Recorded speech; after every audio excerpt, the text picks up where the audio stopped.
So that means you have to take charge, supreme commander charge of your health, all right, in every way, because your body is on a, serious downhill course. Now, the downhill course starts like around 30, okay? But it really kicks in around 60. So that's when you've got to really, really take charge of your social, emotional, physical, bioenergetic being. You gotta do. And there's things that you can do, because I always tell people, don't depend on the medical system to save. It's not gonna save, okay? You're gonna save yourself. Self-care is the new healthcare. And the more people arm themselves with education and execution of applied knowledge is going to get you where you need to be. We have a choice on how we show up moment to moment to moment. And it's basically these choices that we make moment to moment to moment that ultimately, as I learned later on when I studied epigenetics, these choices that we get to make moment to moment to moment actually feeds the energy around ourselves.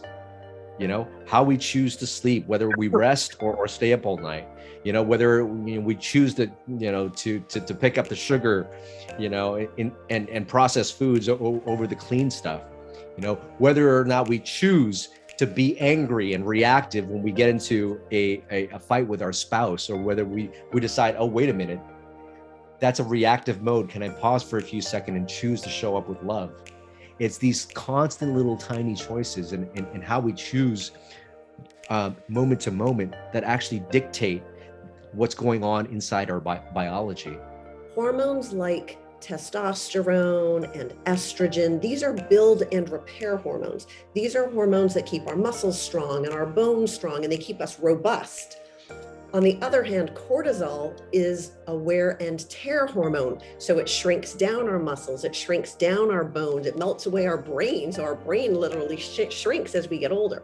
So if naturally our build and repair hormones go down, and naturally our stress hormone, which is the wear and tear hormone, goes up, that creates the aging process. But there's things that we can do in order to minimize how low hormones like estrogen and progesterone go. There are things we can do to minimize what happens with our cortisol. And so there is actually a lot of things that is within our power to kind of minimize these effects. So we can't stop aging completely, but you can age in a much more graceful way so you can feel good and stay healthy. Your nutrition is what gives your body the ability to repair damage. It becomes the basis for your immune system. So the components of your immune system, both inflammatory and anti-inflammatory, come from your diet. So if your diet is giving you everything you need to create a very high level inflammatory immune system, but not enough good things to create the anti-inflammatory immune system, which is what I teach a lot about, then you're going to be really good at creating inflammatory conditions and really bad at resolving them. And that's most people that I see. They can get sick, but once they get sick, they stay sick. I mean, chronic COVID, everyone I've worked with chronic COVID resolved all their symptoms in under a month, right? So that taught me that this isn't that they have a new chronic illness. The chronic illness is caused by the fact that they don't have enough nutrition in their body to finish healing. They had just enough nutrition to survive, and now they're just stuck, right? They need the right nutrition to get that inflammation down the rest of the way and get back to baseline again.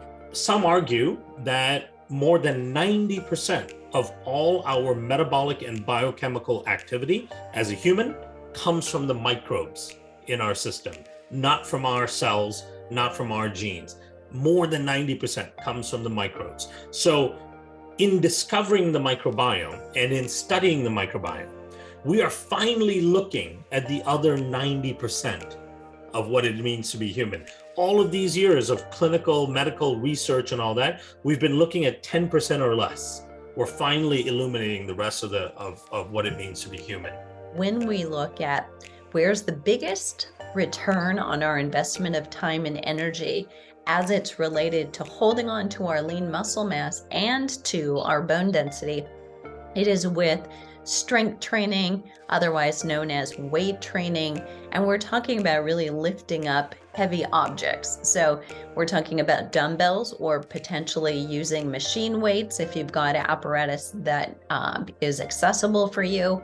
It may be doing pull-ups where you're actually using your body weight as the weight. But I think any of us might be able to say, and I've been in this for almost 40 years, I will struggle to do we're not even talking double digits, we're talking barely one pull-up.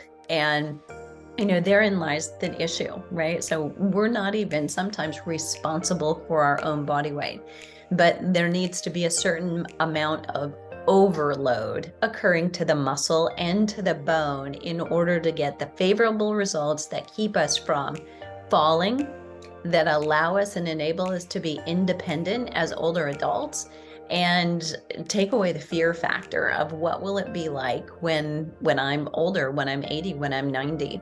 Our genes are not our destiny. We can take actions, to influence those outcomes. Say, yes, you do have a gene for diabetes and heart disease. That's not a mandatory sentence that, hey, the judge says, boom, you have heart disease and diabetes in your genetic line, so therefore you will get diabetes and heart disease. That doesn't have to be the case. A lot of what we inherit is actually behavior patterns, interestingly enough. Your dad's dad might have had diabetes, and then your dad might have had diabetes, and you might be at risk for diabetes because you've learned behavior patterns, generationally across, whether they're diet or lifestyle patterns, and these things get passed down. And that may be one of the components as far as why these genes that you may have get activated and deliver that outcome to you. But if you understand that you have those genes and there are certain things that I can do to prevent that outcome, then you make that intervention before that outcome happens. Then in the end, in the long run, you're better off. And that's why it's important to understand that you can be the owner of your health. You can rescue your health. You can take certain steps to investigate things and find out what your risk factors are, and then make a plan to prevent that negative, or how we perceive a negative outcome from a chronic disease as a result of that. Sudden chronic pain is built up over time by our repetitive postures, habits, and movements, and we miss the pre-pain signals that are going on, and then suddenly, just as acute as an acute trauma, something happens, but in no way is it an acute event. You bend over to pick up a pencil and your back goes out, right? You do the same down dog, you take the same cycling class that you've always taken, only this time when you get off, your knee really starts to hurt you. And then you start saying, oh, it was the cycling that hurt me, but you've been doing that like every other day for 10 months. Why in this class? And that's it, is people miss how repetition is a blessing and a curse of athletic performance, right? It's what gets you good, and it's also what builds your stamina and builds your skill, but it is actually the thing that accumulates the most stress is practicing and repeating the exact same things over and over. You have a higher tendency towards joint pain and injury, and over time, fatigue. You're fatiguing your body by constantly doing the exact same thing, which sounds crazy. So we want to challenge the nervous system constantly, and again, replete the system before it's fully depleted, rather than waiting for the depletion messages from the body to help our bodies restore. Only 12% of the adults in the United States, as of the most recent data we have, which is from 2016, only 12% of adults meet all 5 measures of good metabolic health. So that tells you how widespread a problem this is. It is almost, exclusively attributable to the foods we are eating these days. The specific types of food that we are eating are causing us to be metabolically unhealthy. And, yes, there is some contribution to how much food we eat, but in my mind, it is more important the types of food that we are eating that are leading to us being metabolically unhealthy. There are other lifestyle issues that go into determining if you're metabolically healthy or not. Things like exercise, sleep, how you deal with stresses in life. These all play a role. But the biggest factor is the types of food that we are eating. Your brain starts to age around the age of 40. And when I say brain aging, your brain just starts shrinking about 5% per decade. And we don't want your brain to shrink. Yeah. So the brain starts shrinking, we get cortical thinning. As we age, neurotransmitter production goes down, hormone production goes down. you can see, I mean, as people age, we get gray hair, right? Our muscles start to atrophy unless we make real conscious efforts to maintain our health, our physical health and our brain health. We start to see it. We start to see the visible changes. So I like to tell people, 40 is really the time to get serious about your brain health. If anybody's listening to this and they're in their 20s, that's amazing, because the things that you start doing in your 20s can build what we call brain reserve, which is sort of this extra buffer of good tissue that can help offset some of the brain shrinkage that we start to see as people age. How you move really depends or will affect how you load your joints. So for example, if you have a hip that isn't hinging or rotating properly, which is one of the most common things we see, it is going to steal it from a neighboring joint, your back or your knee. So for example, hip is one of the 4 primary centers of rotation in your body. And if it steals it from your back, that is not a joint that is capable of much rotation. It's a hinge joint. So that's a beautiful way to wear the joint away, blow a disc, or steal it from your knee. Well, your knee is another hinge joint. It doesn't like rotation. That's going to macerate your meniscus and your cartilage. So mobility is about making your body work well. You want to make sure you have the motion that each joint should do at your disposal, that you can use it. And so we want to avoid those compensations that overload joints, neighboring joints. It just makes sense to do the less is more approach. Reduce these chemicals from your body, and it won't be as inflamed, which also predisposes to outcomes with COVID that didn't work out well. So the less your body is inflamed, the less chronic comorbidities that are associated with these chemicals are reduced, the more likely our bodies will be more resilient to future outbreaks of anything, any infection, whether it's a global pandemic or it's just a cold. We have about 100 million fat cells throughout our body, and they're all about the size of a period on the end of a sentence when healthy. But with the types of food most Americans, most people are eating, these fat cells become bloated. They become packed with unhealthy, factors such as excess glucose, insulin, and the list goes on, and begin to act as if they're infected and release inflammatory molecules.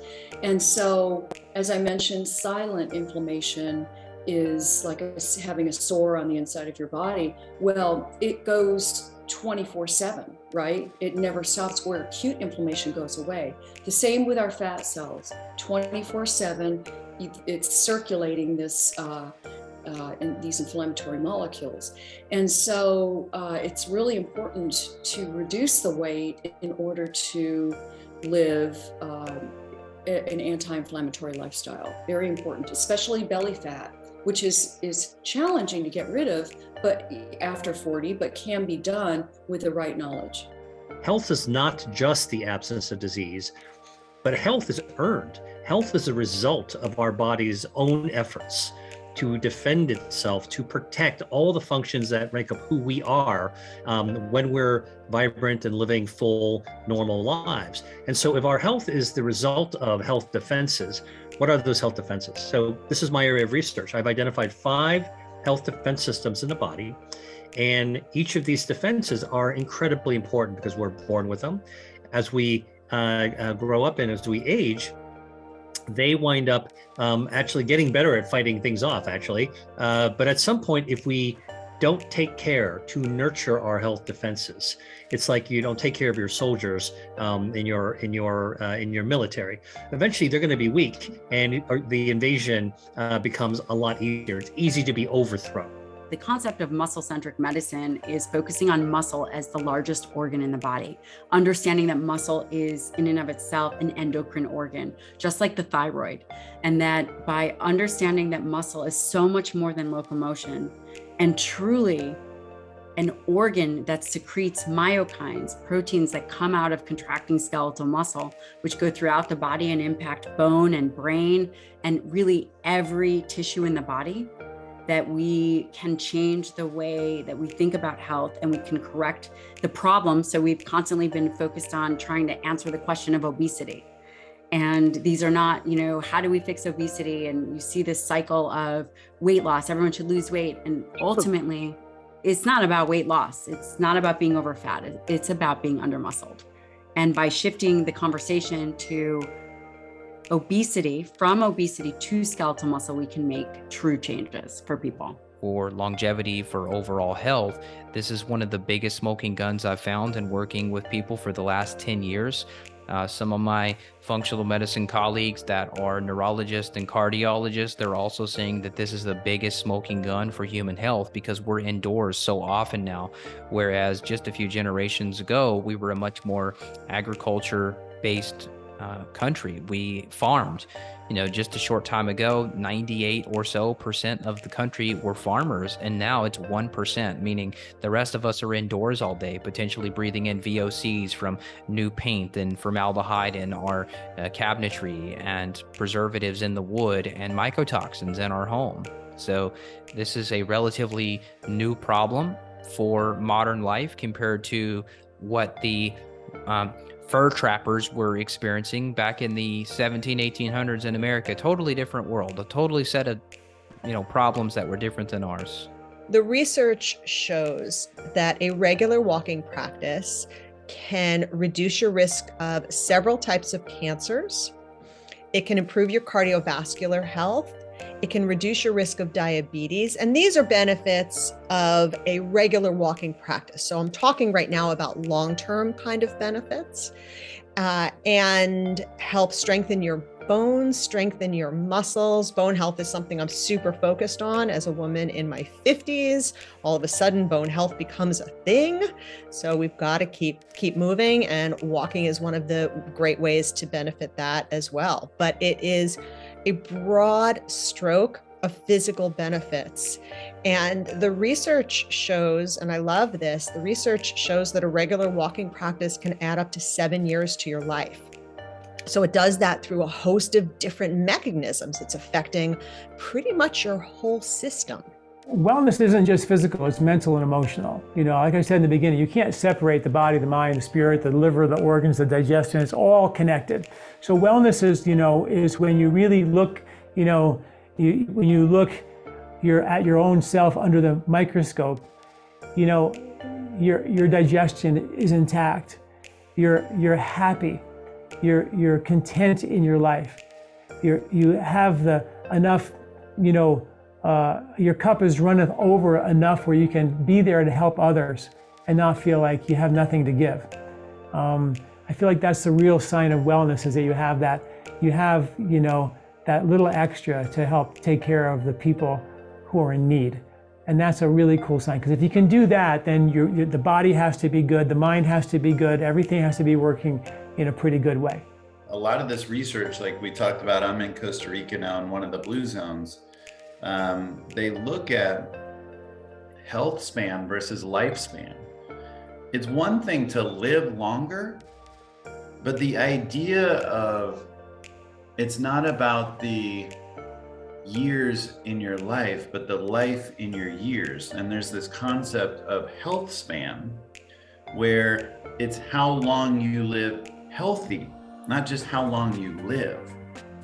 And so that's like at the core of this is like, and not even living without disease, it's living an optimized life. It's living with the energy for life, like getting out of bed and being excited to live your life. If you look at the data from the blue zones, the two big things that they have in common is these people feel like they have purpose and they have community.